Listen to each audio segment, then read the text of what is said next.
Prima la colomba o prima il vino?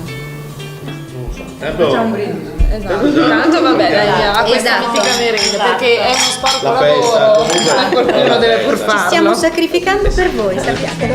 It's such a waste to be wasted in the first place. I wanna taste of being face to face with common grace.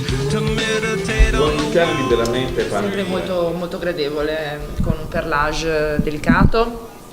È un piacere vederlo versare nella bottiglia perché si forma un po' la schiuma, il perlage sale, molto compatto, molto elegante, dritto, lineare, la schiuma poi si questa schiumetta abbassa, intorno. si abbassa e il vino veramente è sempre molto gradevole, pulitissimo. Quanti anni è che abbiamo questo vino in tavola? Diciamo, Allora, 2014, nasce nel 2014, di conseguenza 2019 i Quindi conti abbiamo già sono presto fatti. Esatto. E quindi tu come... C'è stata un'evoluzione, tu hai assaggiato il primo perché l'hai visto Sì, appunto sì, nascere, sì. come ti sembra? C'è stata un'evoluzione e che evoluzione? Partiamo sempre dal progetto di qualità. Ecco, il progetto di qualità è questo. Il vino è questo, è nato così, è rimasto così. Ecco, ma perché? Perché loro hanno centrato immediatamente il loro obiettivo. Perciò cosa che vince non si cambia. Quindi diciamo un progetto vincente in partenza Subito. che ha saputo mantenere Sì. e mantenersi nel tempo, perché Sì, appunto sì, sono sì. passati 5 anni. E chi ha Elisabetta la non lo fortuna- chiediamo perché ovviamente di parte Sono un po'. commossa delle parole di Franca. Ma è vero, io la penso Sì, così, sì, sì, soprattutto. allora, il progetto è nato insieme con l'enologo proprio all'inizio, quando si parlava di poter vinificare in proprio con il nostro marchio, e l'idea della rifermentazione in bottiglia voleva essere un po' anche il vino di lancio, diciamo.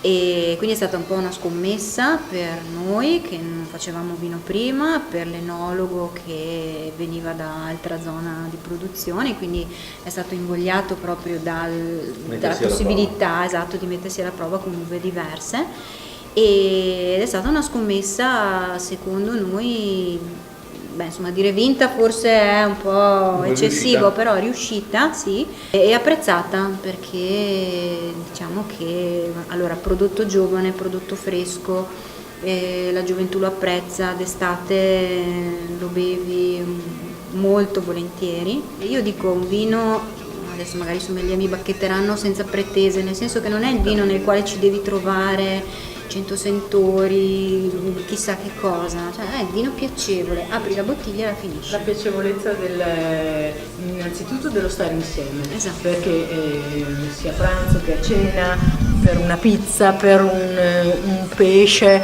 la convivialità. merenda. Ma infatti noi abbiamo iniziato con un brindisi proprio perché il vino portava a questo, non è un vino che dici una meditazione, no, siamo qui in compagnia, ci divertiamo e adesso però passiamo alla fase più delicata. Ok. Assaggiamo la colomba.